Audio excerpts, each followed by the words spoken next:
Salut à toute la francophonie, salut à tous les francophones, salut à toutes les francophones, aux frères et aux sœurs dans la zone francophone, ok, à tous les Hébreux de la Caraïbe, les Hébreux de l'Afrique de l'Ouest, les Hébreux de l'Afrique centrale, du Nord, du Sud, voilà, même aux Hispaniques, voilà, aux Hispaniques qui sont aussi nos frères. Je parle des Américains du Sud, des Amérindiens dans les réserves au Canada et aux États-Unis, et aussi à tous nos frères un peu partout dans les îles des mers, au Madagascar, en Amérique centrale, un peu partout, en Australie, parce que la Bible dit dans Deutéronome 28, 61, 68, 64 que nous avons été dispersés dans les extrémités de la terre, aux extrémités de la terre. Donc comprenez que les Israélites sont partout. La leçon de ce soir sera qui sont les vrais Hébreux aujourd'hui.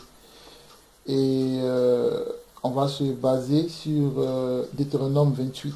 Alors pourquoi Deutéronome 28? Parce que, comme vous le savez, aujourd'hui, nous avons les Israéliens, ok, les Israéliens qui vivent en ce moment sur la terre d'Israël, ok. Et eux disent qu'ils sont israélites, ils disent qu'ils sont les enfants de Jacob. C'est-à-dire qu'ils disent que leurs ancêtres sont les Israélites bibliques, ok?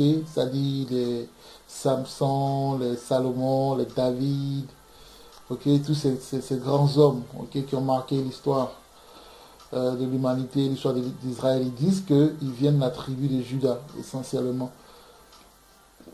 Ok, donc on va utiliser Deutéronome 28 parce que dans Deutéronome 28 et surtout à partir du verset 15, il y a une liste de malédictions. En fait, j'explique. Quand Moïse faisait alliance avec Dieu, c'est-à-dire que quand Moïse menait le peuple d'Israël dans l'alliance qu'ils établissaient, ok, avec Yahweh, le Créateur, il y a eu la bénédiction. Dieu leur a dit, si vous observez mes lois, si vous marchez comme je vous dis de marcher, vous serez bénis de toutes les nations. Ok?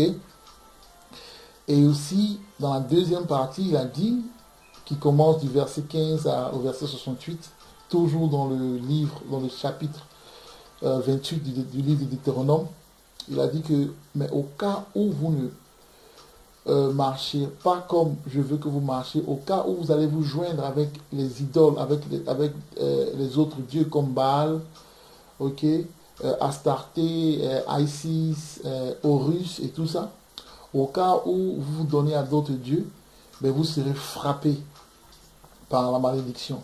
Et il y a toute une liste des malédictions. Et je veux qu'on étudie cela parce que quand les Israéliens modernes disent qu'ils sont les enfants de Dieu, aujourd'hui on constate qu'ils ne sont pas sous la malédiction. Aujourd'hui on constate que c'est eux qui ont le contrôle des médias, c'est eux qui contrôlent les politiciens sur terre, c'est eux qui contrôlent tout. Ok?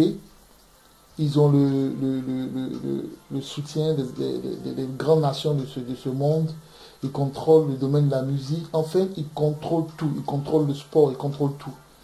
Alors, quand j'allais à l'église, quand j'allais dans les assemblées, alors mes pasteurs me disaient toujours, ah Nick, il ne faut jamais avoir affaire à ces gens-là parce qu'ils sont bénis de Dieu. Ok. Ben, il se trouve que Israël a péché. Donc, si Israël a péché, ben, naturellement, Israël est sous une certaine malédiction aujourd'hui parce que la malédiction qui a été listée dans Deutéronome 28, c'était comme une prophétie, c'est dans le futur parce que Dieu a dit au cas où vous péchez, vous allez payer et vos enfants vont payer. Alors, je voudrais que ce qu'on va faire, c'est d'étudier, ok, Deutéronome 28, puisqu'Israël a péché. Ok, quand vous lisez la Bible, vous savez que Israël a péché. Ok? C'est même pour ça que Jésus est venu. Il est venu pour le salut, ok, d'Israël, parce que Dieu n'était pas content avec Israël. Donc il fallait un rachat, ok, il fallait une restauration. Et c'est pour ça que Jésus est venu. Donc on est bien d'accord qu'Israël a péché.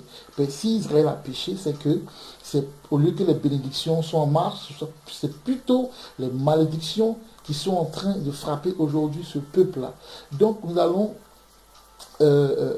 étudier verset par verset, pas tous les versets, mais j'ai pris les versets clés dans le chapitre 28 et nous allons les étudier. Et nous allons maintenant faire la parallèle avec un peuple. Et vous verrez que la situation sociale, économique de ce peuple-là est en phase avec les malédictions avec les malédictions dont Deutéronome 28 parle. Et ce peuple-là, comme vous le savez tous, n'est rien d'autre que le peuple nègre. Alors, j'aimerais faire ici une distinction entre tous les noirs ne sont pas hébreux. Il faut le savoir. Tous les noirs ne sont pas hébreux. Je m'explique. Quand je dis que tous les noirs ne sont pas hébreux, ce que je veux dire, c'est que dans Genèse 10, pour ceux qui connaissent la Bible, dans Genèse 10, après le déluge, ok, Noé avait ses femmes, il avait 3 enfants. Ok, il y avait Cam, il y avait Japhet et il y avait Shem. Ok, Sem. Donc, prenons le cas de Cam. Ok, quand vous lisez la Bible, quand vous allez dans le dictionnaire, Cam est principalement situé au nord de l'Afrique. Alors, selon la Bible, ceux qui sont les enfants de Cam sont Cush, qui est rien d'autre que l'Éthiopie, ok, l'Éthiopie qui est sur la corne de l'Afrique, c'est-à-dire qu'à l'est de l'Afrique. Et nous avons aussi Canaan, ok, qui sont les Phéniciens, les anciens Phéniciens. Et nous avons, qui ont été chassés par Josué, ok, par Josué et sa bande. Nous avons Misraïm, qui est l'Égypte, ok. Donc voilà. Donc, en gros, nous avons les Somaliens, ne sont pas israélites, les Somaliens sont Kamites.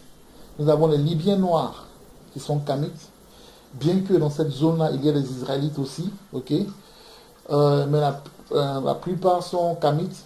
Nous avons les Éthiopiens qui sont Kamites, dans les Égyptiens noirs, c'est-à-dire les Libyens, les Watusi, ok. Et c'est un peuple dans l'Afrique, ok, qui sont Kamites. Voilà, donc il faut faire la distinction. Mais les nègres ne sont pas Kamites. Quand je parle des nègres, je parle des Bantous, je parle des Ibo en Afrique de l'Ouest, je parle des Ashanti, ok, et etc., etc. Et tous ces peuples-là, vous devez comprendre, ont leur origine dans la Bible. Ça, c'est une autre leçon que je ferai par la grâce de Dieu. Ok, si Yahweh me permet de le faire, je le ferai. Mais aujourd'hui, il est question d'identifier qui est Israël aujourd'hui. Et pour identifier Israël, il faut étudier Deutéronome 28. Pourquoi? Parce que il y a eu une promesse que Dieu a faite. Il y avait 2 promesses. La première promesse, il a dit, au cas où Israël marchait selon ses lois, Israël serait béni. Et la deuxième promesse, c'est au cas où Israël ne marchait pas selon ses lois, Israël serait sous une certaine malédiction. Et vous connaissez l'Éternel, sa parole est fiable. Vous pouvez croire, vous pouvez faire confiance en Dieu. Quand Dieu dit quelque chose, ça se manifestera. Et puisque on sait et on a établi que Israël a péché, donc évidemment, Israël moderne aujourd'hui est sous sous une malédiction. Alors, les gens diront aujourd'hui, mais pourquoi ce peuple-là se prétend être israélite? Mais on va lire Apocalypse.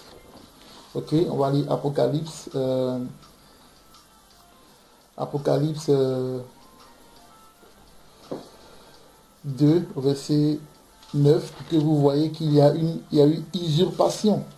Et Dieu, au travers de son esprit, Yahweh, au travers de son esprit, parle à Jean pour que nous, enfants aujourd'hui, Israélites, Hébreux, nous sachions ce qui se passe. Il dit ici, je connais ta tribulation et ta pauvreté, bien que tu sois riche.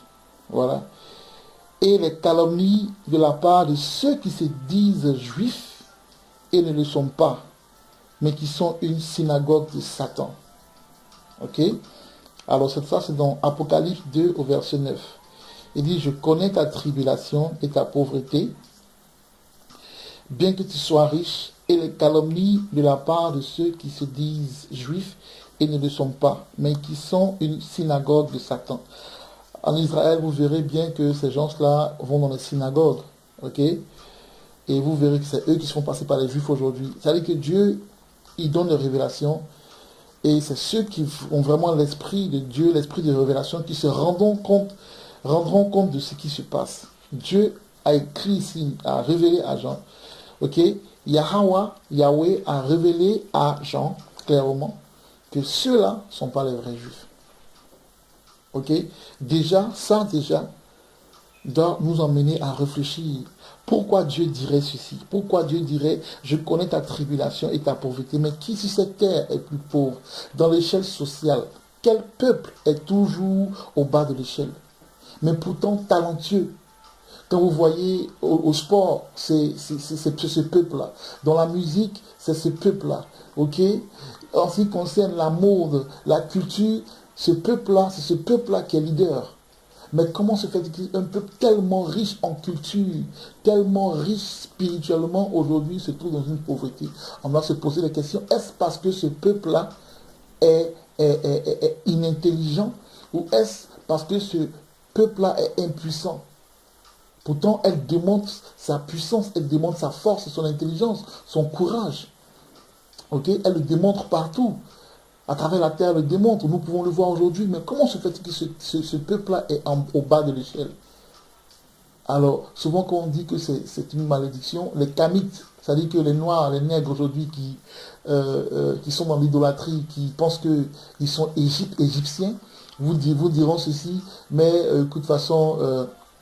comment tu peux croire ça, un livre qui a été écrit par le blanc? Le blanc, l'européen ne peut jamais écrire la Bible. Il ne peut jamais. Parce que de toute façon, la Bible le condamne. La Bible condamne les nations, les grandes nations. La Bible les condamne. Et la Bible promet un jugement. Ok? Un jugement à leur égard. Donc, comment eux, ils peuvent écrire leur propre condamnation? Comment ils peuvent écrire leur propre chute? Ce n'est pas possible. Mais c'est justement parce que ils ont utilisé cette Bible-là pour pouvoir prêcher un gospel sociopolitique de façon à nous laver la cervelle, de façon à nous contrôler, à nous manipuler. Voilà. C'est pour ça, c'est juste pour ce but-là qu'ils ont utilisé la Bible. Mais ils ne sont pas entrés en profondeur. Au contraire, même quand tu lis la Bible, tu te rends compte que la Bible est anti-institution. Et c'est je parle de anti-institution babylonique. Et c'est pour ça qu'aujourd'hui, tu te rends bien compte que quand tu comprends la parole, tu es bien obligé de quitter les assemblées parce que les assemblées sont vendues.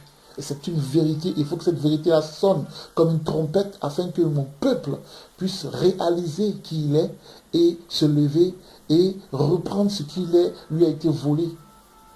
Et ce qui lui a été volé est son identité. Alors sans trop tarder, nous allons entrer dans le vif du sujet. Nous allons ensemble aller dans Deutéronome 28. Dans Deutéronome 28. Et nous allons prendre quelques versets. Et je vais expliquer ces versets-là. J'espère vraiment que vous le comprendrez. De toute façon, la Bible dit, tu comprendras, pendant tu sauras la vérité, tu connaîtras la vérité, et la vérité t'affranchira. La Bible aussi dit que l'Éternel l'Éternel Yahweh, a aveuglé certaines personnes. Il y a des gens qui ne comprendront pas. Pourquoi? Parce que ces gens ont été séduits par les doctrines de démons. Ok, donc tu as beau leur parler, tu as beau leur expliquer, ils ne comprendront pas. Moi, je pense que ce message est plutôt pour les élus, pour ceux que Dieu a programmés, parce que vous allez prendre cette vérité-là, vous allez la prêcher partout où vous allez, afin que Israël revienne à elle-même, afin que Israël sorte de son tombeau, afin que Israël sorte de la vallée des ossements que Ézéchiel a vu, et devienne chair, et devienne esprit, et prenne vie, et soit glorifié dans le nom de Yahweh. Voilà, alors nous allons aller dans Deutéronome 28 et je vais commencer à lire. Ok, donc je vais commencer par le verset 18. Donc Deutéronome 28 au verset 18. Voilà. Il dit, La parole, je lis la parole. Le fruit de tes entrailles, le fruit de ton sol, les portées de ton gros et de ton menu bétail, toutes ces choses seront maudites. Alors, je ne sais pas si vous pouvez faire cette image-là, je vais relire encore. Il dit, le fruit de tes entrailles, le fruit de ton sol, les portées de ton gros et de ton menu bétail, et toutes ces choses seront maudites. Vous le voyez bien.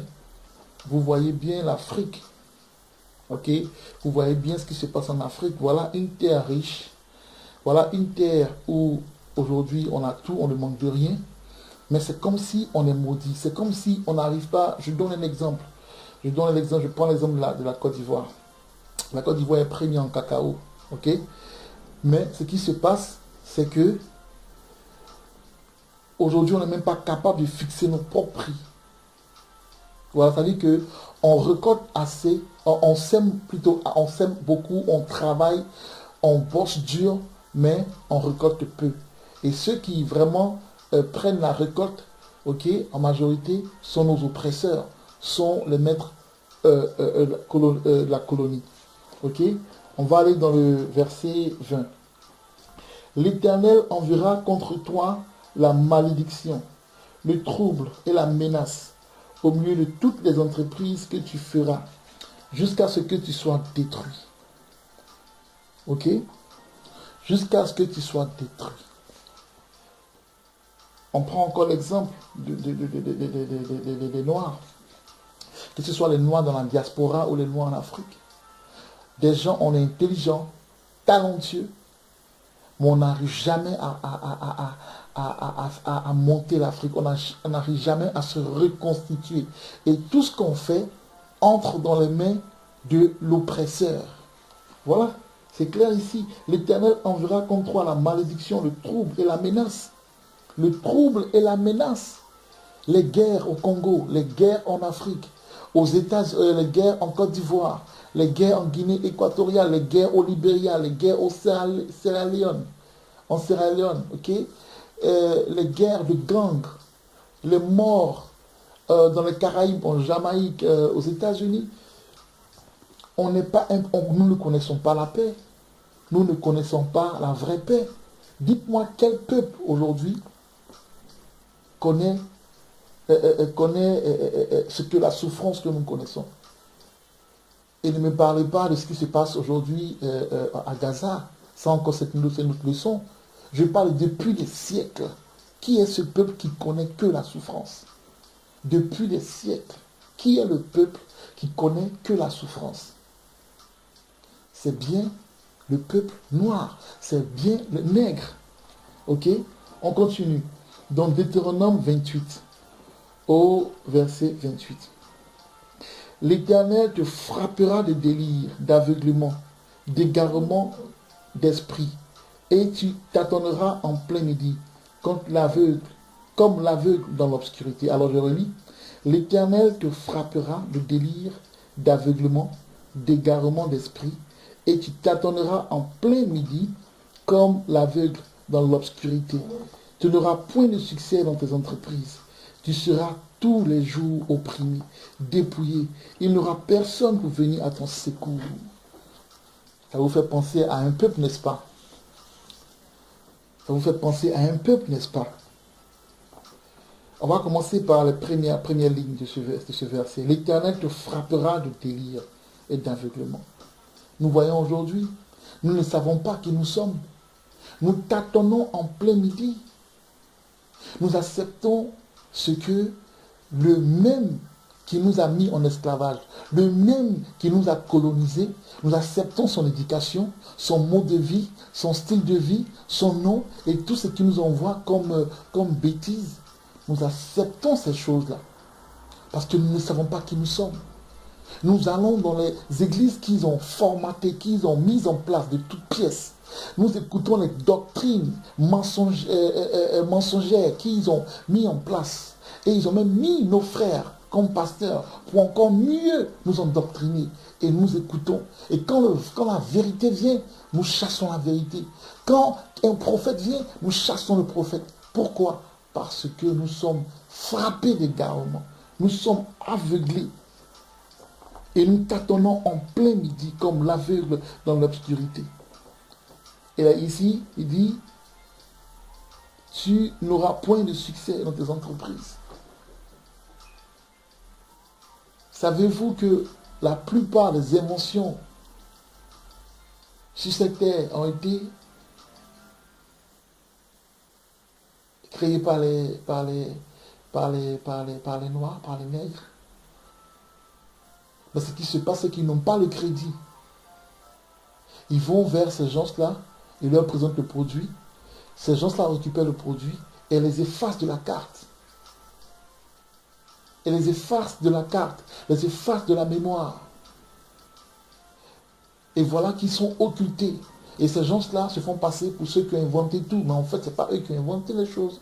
La plupart de ce qui a été inventé, c'est bien les nègres. Mais on ne réussit pas, on n'arrive pas à toucher le sommet. On n'est pas autonome. Pourquoi? Est-ce que vous vous êtes déjà posé la question à savoir pourquoi on est tellement talentueux, tellement rempli de talent, mais on n'arrive pas à toucher le sommet? On est toujours derrière. Au lieu d'être la queue, au lieu d'être la tête, on est la queue. Pourquoi? Deutéronome 28 explique ici. Il y a une raison. C'est la malédiction que Dieu, avec laquelle Dieu nous a frappés, à cause des iniquités de nos pères, à cause de l'iniquité d'Israël. Nous allons continuer dans Deutéronome 32. Tes fils et tes filles seront livrés à un autre peuple. Tes yeux le verront et languiront tous les jours après eux, et ta main sera sans force. Ça dit, tu seras impuissant. Alors on prend l'exemple de l'esclavage. On prend l'exemple de l'esclavage. On nous a arraché nos pères. Des femmes, des hommes, des familles ont vu les enfants pris pour l'esclavage, pour la traite négrière. Et même aujourd'hui, la traite négrière continue, l'esclavage moderne. Nos frères qui partent sur les navires et qui vont mourir en Espagne parce qu'ils veulent venir vivre ici, mais meurent en route. Et même quand ils viennent ici, c'est la souffrance. Nous sommes esclaves modernes. Nous sommes comme des commodités, nous sommes comme des vaches à lait qu'on utilise. Nous ne sommes pas autonomes. Vous fermez les yeux et demandez à Dieu de vous ouvrir les yeux spirituels pour que vous compreniez ce qui se passe. Dieu a parlé depuis dans sa parole. Et cette parole-là a un effet, cette malédiction a de l'effet jusqu'à aujourd'hui. Et quand tu compares les versets et que tu mages ce verset, et que tu compares ça à la situation des nègres, Deutéronome 28, les malédictions collent tellement au peuple noir, c'est incroyable. Nous vivons exactement ce que Deutéronome 28 du verset 15 au verset 18 parle. Ce dont parle Deutéronome 28, c'est le nègre. Nous continuons. Un peuple qui n'aura point connu mangera, que tu n'auras point connu mangera le fruit du sol et tout le produit de ton travail. L'Afrique,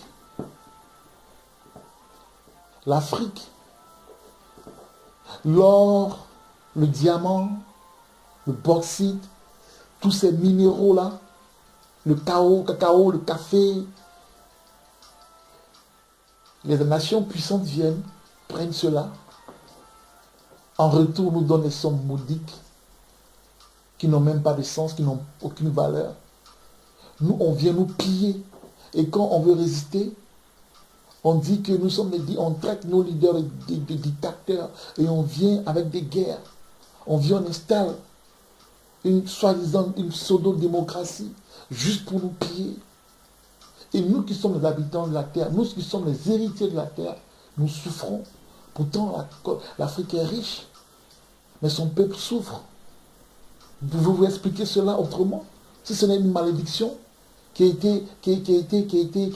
dont on a été foudroyé à cause de nos péchés. Aux États-Unis, les Noirs sont allés, ils ont fait ce pays. Ils ont fait ce pays. Savez-vous que même la Maison Blanche a été construite par un Noir? Au moment où, au moment de la fin, quand il a fini de construire, ils l'ont mis de côté. Il n'a même pas habité cette maison. Et tout aux États-Unis a été fait par les Hispaniques et les Noirs. Mais ils sont esclaves. Ils n'ont pas été récompensés. Pour tout le travail qu'ils ont fourni, ils ont bâti les États-Unis, mais ils n'ont pas été récompensés. C'est de ça que ce verset-là parle. Pour ceux qui ont les oreilles pour entendre et qui ont les yeux pour voir. Et tu seras un sujet d'étonnement, de sarcasme et de raillerie parmi tous les peuples chez l'Éternel, parmi tous les peuples chez qui l'Éternel te mènera. Les Américains, les Noirs sont partout, aux États-Unis, dans les Caraïbes, à Londres, à Paris, ok, un peu partout. Mais nous sommes, on nous traite de nègres, on nous traite de nègres, ok. Ce terme nègre, oh sale nègre. Tous les noms, on a connu tous les noms, on connaît tous les noms, on est l'objet de moquerie. Vous voyez dans les films, le noir a toujours un rôle grotesque, un rôle qui n'a rien à voir avec l'honneur, avec la dignité. Nous sommes toujours salis, on nous donne toujours des rôles bizarres dans la société. Et quand on nous voit marcher, on dit regarde ces fous-là, regarde ces gens-là. On remplit les prisons, on est toujours dans les faits divers.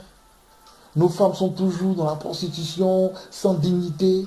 Vous pensez que c'est parce qu'on est tellement bête, on n'a pas de coefficient intellectuel, on ne réfléchit pas dans cette situation? Non, c'est parce qu'on tâtonne en plein midi, parce que Dieu a permis cela. Parce qu'il avait fait alliance avec nos pères, et nos pères ont désobéi. Nos pères sont allés adorer d'autres dieux. Voilà pourquoi nous souffrons ainsi. Et c'est ce que Deutéronome explique. C'est ce que Deutéronome explique.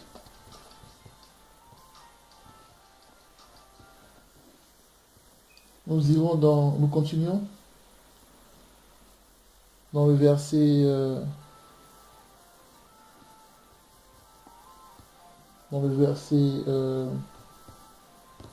43.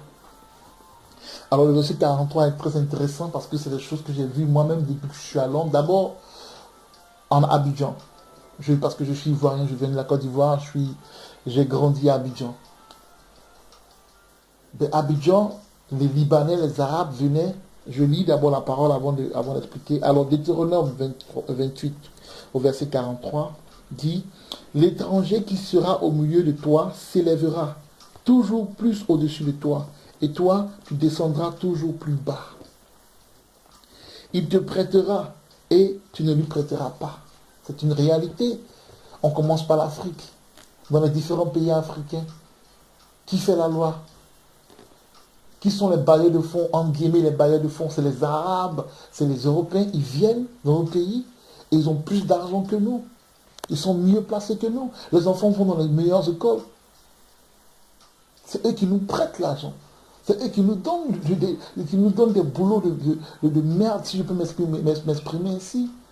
Chez moi, à Abidjan, les Libanais ont tout le business. Ils ont le monopole des business. Citez-les, ils ont le monopole. Pourtant, c'est des étrangers. Et c'est ça que la Bible parle. Et ici, à Londres, quand vous regardez, toutes les boutiques sont gérées par les Pakistanais. Par les Indiens. Les Pakistanais. Tu veux acheter du pain, tu vas acheter pakistanais.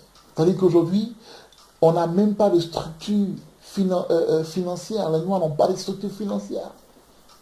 On n'est pas autonome. On dépend de... Ils viennent, tu peux être dans ce pays-là, que ce soit à Paris, à New York ou à Londres, pendant 15 ans, 20 ans, le jeune de Bangladesh, de Pakistan vient, 2 ans après, il est au-dessus de toi. Le jeune chinois vient, 2 ans après, il est au-dessus de toi. C'est de ça que ça parle.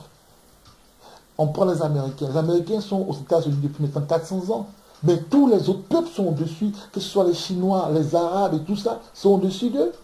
Et ils sont dans les ghettos. C'est une réalité. Et si vous n'avez pas les yeux pour voir ça, vous devez prier pour que Dieu vous ouvre les yeux spirituels, pour que Dieu vous parle. Parce que les pasteurs ne vont pas vous expliquer ces choses-là. Les pasteurs nous expliquent, parce que si vous savez qui vous êtes, bientôt ce royaume qui nous gère tombera. Et c'est pour ça qu'ils dépensent des milliards et des milliards pour ne pas que la vérité soit connue. Comprenez ce que je dis. Comprenez ce que je dis. Nous allons continuer dans le verset 64 de Deutéronome 28, toujours. L'Éternel te dispersera parmi tous les peuples, d'une extrémité de l'autre, d'une extrémité de la terre à l'autre. Et là tu serviras d'autres dieux qui n'ont connu ni toi ni tes pères, du bois et de la pierre. Voilà. Du bois et de la pierre. Donc, au travers de l'esclavage et tout ça, du colonialisme, on s'est retrouvé un peu partout. Tu vas en Inde, il y a les Hébreux. Aux États-Unis, il y a les Hébreux. En Amérique du Sud, il y a les Hébreux. Sur les îles des mers, il y a les Hébreux. En Australie, il y a les Hébreux. En Afrique, partout dans ce monde, il y a des Hébreux. Au Japon, en Chine, il y a les Hébreux. Pourquoi nous avons été dispersés comme ça? Parce que, à cause des iniquités de nos pères. Et il dit que tu iras adorer d'autres dieux, les dieux du bois. Le bois, c'est la croix. La croix n'a rien à voir avec le salut. La croix représente la souffrance de l'hébreu. La croix représente la souffrance du nègre. Parce que, comme aujourd'hui nous avons la prison, les longs termes, les 20 ans de prison ou même les condamnations à mort ou condamnations à vie, avant, au temps de Jésus, les Romains, leur façon, c'était la crucifixion. Ils utilisaient la croix. Donc la croix ne représente en rien un honneur ou une gloire pour le chrétien. Non, la croix représente la souffrance du nègre qui est hébreu en vérité. Donc quand il parle ici de bois, quand il dit ici, et tu serviras d'autres dieux qui n'ont connu ni toi ni tes pères du bois, tu serviras d'autres dieux. C'est ça. Et aussi, en Afrique, vous savez, l'idolâtrie. Ok? Les statues en bois et autres. Et ici, il parle de pierre. Pierre, c'est l'islam. Vous allez en Arabie, vous allez voir le Kabbal. Ok? Le Kabbal a une histoire. Je n'ai pas envie d'entrer dans cette histoire aujourd'hui, mais c'est une idole qui est là. Vous voyez, c'est une idole. L'islam, c'était l'idolâtrie. L'islam n'a rien de Dieu. C'est de l'idolâtrie. Par la grâce de Dieu, j'expliquerai l'islam, j'enseignerai sur l'islam une prochaine fois dans une autre vidéo, si Dieu me le permet. Donc voilà.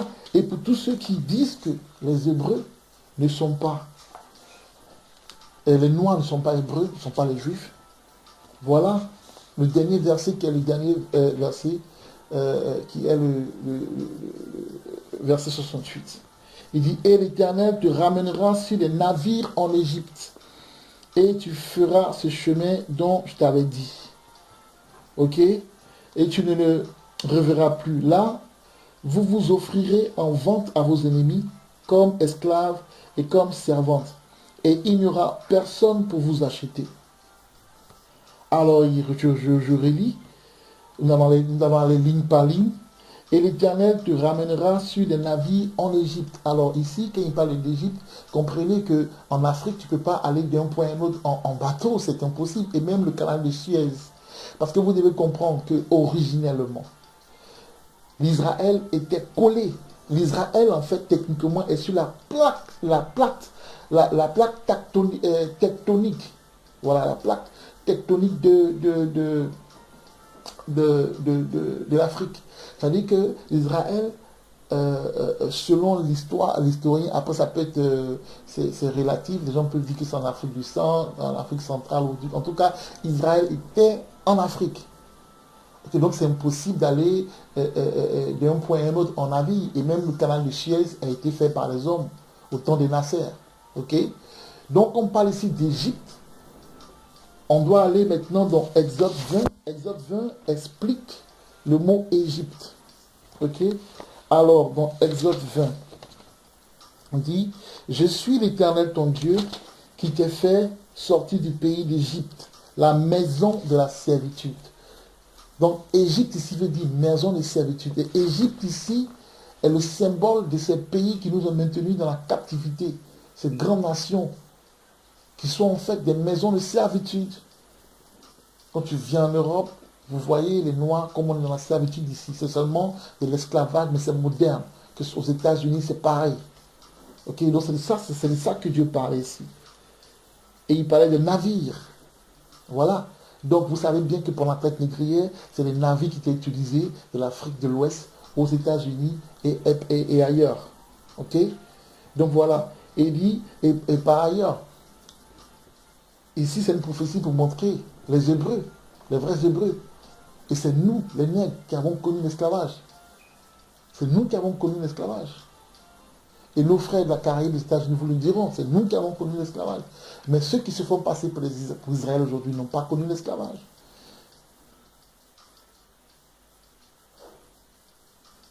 Ils ont connu la Shoah, mais n'ont pas connu l'esclavage. Ils ont connu la chambre à gaz, mais n'ont pas connu l'esclavage. Ok? Et dit, là, vous vous offrirez en vente à vos ennemis, comme esclaves et comme servantes. Donc on sait tous que on a été vendus, nos parents ont été pris de l'Afrique et sont allés, ont été vendus, comme on vend du bétail, ils ont été vendus.